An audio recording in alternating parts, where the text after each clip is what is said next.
Ground forces launch an expected assault on the city in southern Gaza. He's been holding talks with the German Chancellor Olaf Scholz. Well, with me in the studio is Shehata from BBC Arabic. Good morning to you, Saeed. So tell us more about what's happening at al-Shifaa. And just to remind our viewers, this is in northern Gaza, isn't it? Yes. Al-Shifaa was raided before in November, and it was chaos there and some destructions. So now the Israeli army said Hamas senior members or fighters, or what they call it, terrorists, according to the Israeli army spokesperson Daniel Hagari, they regrouped in the medical complex of al-Shifaa in northern Gaza. This is the reason they moved, in order to stop them, and ask them for surrender. They ask the patient and people there to stay. There is no problem for them to stay. They ask for the displaced people, and there is hundreds of displaced people in the complex. They ask them to, if they want to leave, they can go through a safe route of evacuation. So this was Israeli story. But on the other side, from other sources inside Gaza, al-Shifaa hospital talk with other channels like Al Jazeera and other channels.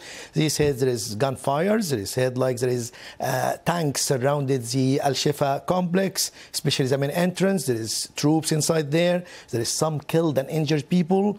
So it's panic for them inside al-Shifaa complex. And the Israelis saying, like they trying hard to save the civilians, save the patient, but it's for them, it's panic when they see like soldiers, when they see tanks, when they hear gunfire. So it is tough for them, people in the complex displaced, and the patient and the medical staff. And if we can remember, at Nasr Hospital, another hospital, second biggest hospital facility or medical facility in Gaza, BBC reports that the doctors talk with BBC. The doctors were detained, blindfolded, and beaten there. So, and this is the reason Mr. Cameron, the Foreign Secretary, asked the Israeli for answers about that. So there is criticism from the Palestinian international community not to attack the medical facilities because it's supposed to be protected during the wartime.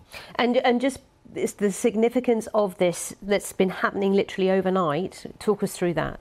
Significance on different levels. The first level is if, according to the Israeli army, Hamas regrouped in the north. So it means whatever Israeli troops do inside Gaza, they will not eradicate Hamas as the goal of Mr. Netanyahu. Mr. Netanyahu's intention, insistence to go to Rafah is to finish the job and, eradicate Hamas. But what happened, like Hamas people regrouped, according to Israeli, in northern Gaza, it means they cannot eradicate Hamas. Okay. So it's not like a visible objective. On the other hand, it might affect the talks in Doha, which there is hopes that they reach a deal in order to ease the tension and help the people, especially medical and food assistance. Okay, thank you very much. Saeed Shehata there with the latest.